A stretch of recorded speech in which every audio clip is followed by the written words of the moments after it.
Whenever we talk about information in statistical frameworks, that information can be in two domains.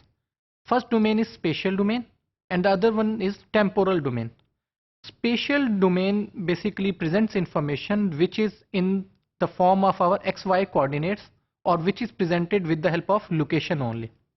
On the other hand, temporal information is that information which changes with the passage of time.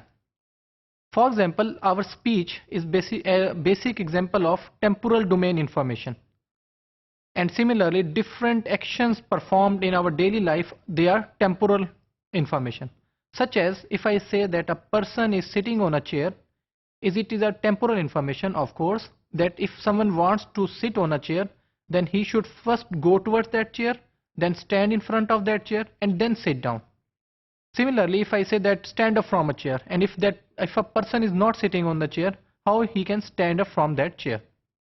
To model these temporal information based system, we need a mechanism, or a very good mechanism used for this information is hidden Markov models. So what are hidden Markov models and what are their importance in biological domain? We will look into details of this thing.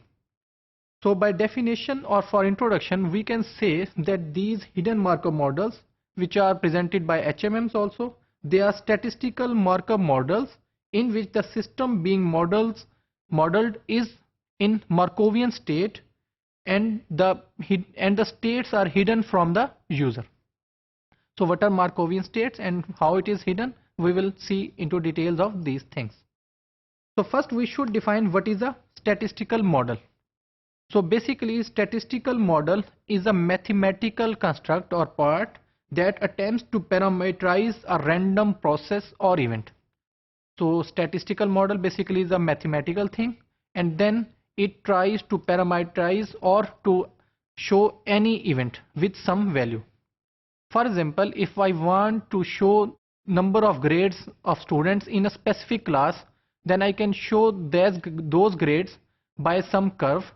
So that curve can be a very good example would be a normal distribution. Normal distribution basically it is a bell-shaped curve where most of the numbers are in the middle as shown in this figure. If I explain this figure, so what happens? This is a normal curve which is shown by this. So what happens? These are basically most of the values which are in the middle.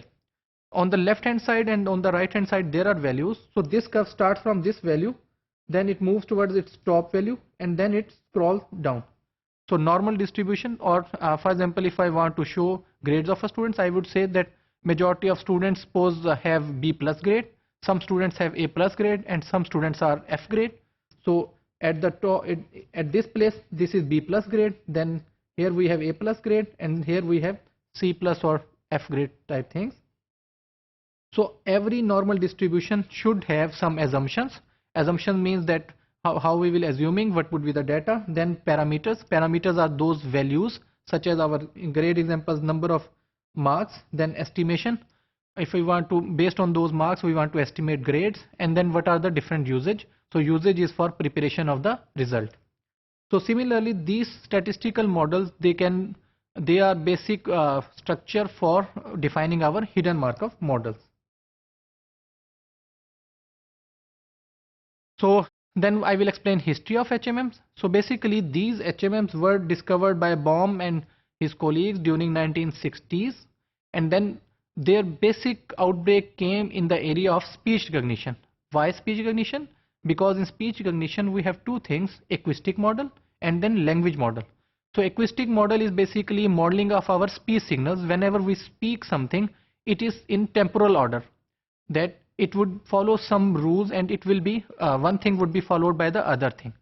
And then we have language model.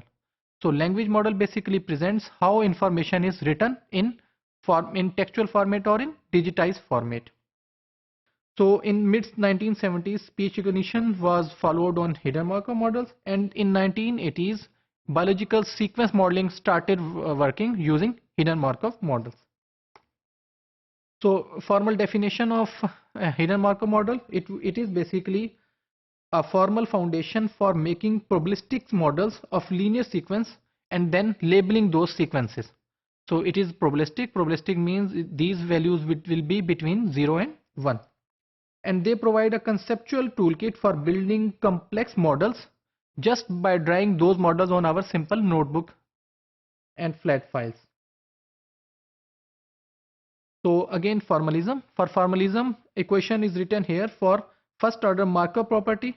In this property I have just shown here that this current state, it only depends on the previous state.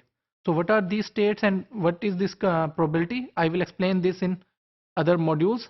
At the moment I am just showing here that this is Markovian property and it is memoryless. Memoryless means that it doesn't depend on all the states which are related to this current state. It is just dependent on the previous state. And finally here I have shown that parts of HMM, for HMM basically it is same as a state machine.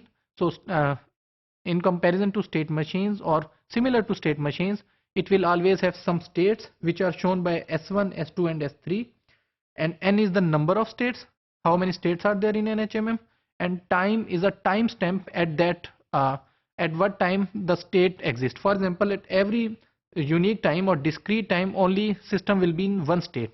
For example, at T0 it might be in S1 and at T1 it would be in S2.